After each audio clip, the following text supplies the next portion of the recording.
ஆண்டவரும் இரட்சகருமாகிய இயேசு கிறிஸ்துவின் தூய நாமம் மகிமைப்படுவதாக. மத்தேயு எழுதிய சுவிசேஷம் 18ஆம் அதிகாரத்தில் உள்ள வசனங்களுக்கான விளக்க உரையை பல்வேறு தலைப்புகளில் நாம் இப்பொழுது சிந்திக்க இருக்கிறோம். திருச்சபை பொழிவு, யார் மிக பெரியவர்? அந்நேரத்தில் சீடர்கள் இயேசுவை அணுகி, விண்ணரசில் மிகப்பெரியவர் யார் என்று கேட்டார்கள். அவர் ஒரு சிறு பிள்ளையை அழைத்து அவர்கள் நடுவில் நிறுத்தி பின்வருமாறு கூறினார்: நீங்கள் மனம் திரும்பி சிறு பிள்ளைகளைப் போல் ஆகாவிட்டால் விண்ணரசுக்குள் நுழைய மாட்டீர்கள் என உறுதியாக உங்களுக்கு சொல்கிறேன். இந்த சிறு பிள்ளையைப் போல தம்மை தாழ்த்தி கொள்பவரே விண்ணரசில் மிக பெரியவர். இத்தகைய சிறு பிள்ளை ஒன்றை என் பெயரால் ஏற்றுக்கொள்பவர் எவரும் என்னையே ஏற்றுக்கொள்கிறார். பாவத்தில் விழச் செய்தல். என் மீது நம்பிக்கை கொண்டுள்ள இச்சிறியோருள் எவரையேனும் பாவத்தில் விழச் செய்வருடைய கழுத்தில் எந்திர கல்லை கட்டி அவர்களை ஆழ்கடலில் அமிழ்த்துவது அவர்களுக்கு நல்லது. ஐயோ, பாவத்தில் விழச் செய்யும் உலகுக்கு கேடு. பாவத்தில் விழுவதை தவிர்க்க முடியாது, ஆனால் ஐயோ, அதற்கு காரணமாய் இருப்பவருக்கு கேடு. உங்கள் கையோ காலோ உங்களை பாவத்தில் விழச் செய்தால் அதை வெட்டி எறிந்து விடுங்கள். நீங்கள் இரு கையுடையோராய் அல்லது இரு காலுடையோராய் என்றும் அணையாத நெருப்பில் தள்ளப்படுவதை விட கை ஊனமுற்றோராய் அல்லது கால் ஊனமுற்றோராய் நிலைவாழ்வில் நுழைவது உங்களுக்கு நல்லது. உங்கள் கண் உங்களை பாவத்தில் விடச் செய்தால் அதை பிடுங்கி எரிந்து விடுங்கள். இரு கண்ணுடையோராய் எரி நரகில் தள்ளப்படுவதை விட ஒற்றை கண்ணராய் நிலைவாழ்வில் நுழைவது உங்களுக்கு நல்லது. காணாமற் போன ஆடு பற்றிய உவமை. இச்சிறியோருள் ஒருவரையும் நீங்கள் இழிவாக கருத வேண்டாம். கவனமாயிருங்கள். இவர்களுடைய வானதூதர்கள் என் விண்ணக தந்தையின் திருமுன் எப்பொழுதும் இருக்கின்றார்கள் என நான் உங்களுக்கு சொல்லுகிறேன். ஏனெனில் மானிட மகன் நெறி தவறியோரை மீட்கவே வந்தார். இந்த நிகழ்ச்சியை பற்றி நீங்கள் என்ன நினைக்கிறீர்கள்? ஒருவருக்கு 100 ஆடுகள் இருக்க அவற்றுள் ஒன்று வழி தவறி அலைந்தால் அந்த 99 ஆடுகளையும் மலைப்பகுதியில் விட்டுவிட்டு வழி தவறி அலையும் ஆட்டை தேடிச் செல்வார் அல்லவா? அவர் அதை கண்டுபிடித்தால் வழி தவறி அலையாத 99 ஆடுகளையும் பற்றி மகிழ்ச்சி அடைவதை விட வழி தவறிய அந்த ஓர் ஆட்டை பற்றியே மிகவும் மகிழ்ச்சி அடைவார் என உறுதியாக உங்களுக்கு சொல்கிறேன். அவ்வாறே இச்சிறியோருள் ஒருவர் கூட நெறி தவறி போகக்கூடாது என்பதே உங்கள் விண்ணக தந்தையின் திருவுளம். பாவம் செய்யும் சகோதரர். உங்கள் சகோதர சகோதரிகளுள் ஒருவர் உங்களுக்கு எதிராக குற்றம் செய்தால் நீங்களும் அவரும் தனித்திருக்கும் போது அவரது குற்றத்தை எடுத்து காட்டுங்கள். அவர் உங்களுக்கு செவி சாய்த்தால் நல்லது, உங்கள் உறவு தொடரும்.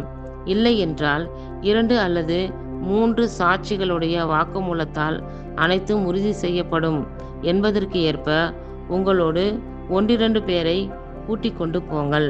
அவர்களுக்கும் செவி சாய்க்காவிடில் திருச்சபையிடம் கூறுங்கள். திருச்சபைக்கும் செவி சாய்க்காவிடில் அவர் உங்களுக்கு வேற்றினத்தவர் போலவும் வரி தண்டுபவர் போலவும் இருக்கட்டும். மண்ணுலகில் நீங்கள் தடை செய்பவை அனைத்தும் விண்ணுலகிலும் தடை செய்யப்படும். மண்ணுலகில் நீங்கள் அனுமதிப்பவை அனைத்தும் விண்ணுலகிலும் அனுமதிக்கப்படும் என நான் உறுதியாக உங்களுக்கு சொல்லுகிறேன். உங்களுள் இருவர் மண்ணுலகில் தாங்கள் வேண்டும் எதை குறித்தும் மனமொத்திருந்தால் விண்ணுலகில் இருக்கும் என் தந்தை அதை அவர்களுக்கு அருள்வார்.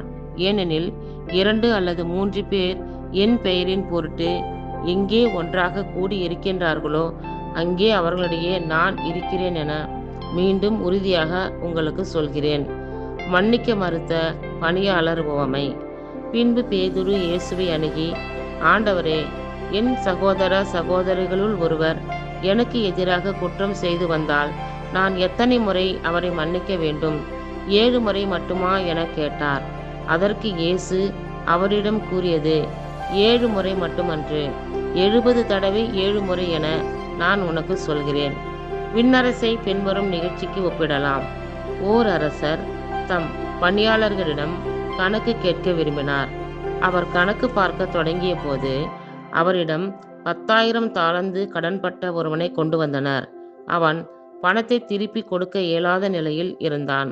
தலைவரோ அவனையும் அவனுடைய மனைவி மக்களோடு அவனுக்குரிய உடைமைகள் யாவற்றையும் விற்று பணத்தை திருப்பி அடைக்க ஆணையிட்டார். அப்பணியாளனோ அவருடைய காலில் விழுந்து, என்னை பொறுத்தருள்க, எல்லாவற்றையும் உமக்கு திருப்பி தந்து விடுகிறேன் என்று வேண்டினான். அப்பணியாளனின் தலைவர் பரிவு கொண்டு அவனை விடுவித்து அவனது கடனை தள்ளுபடி செய்தார்.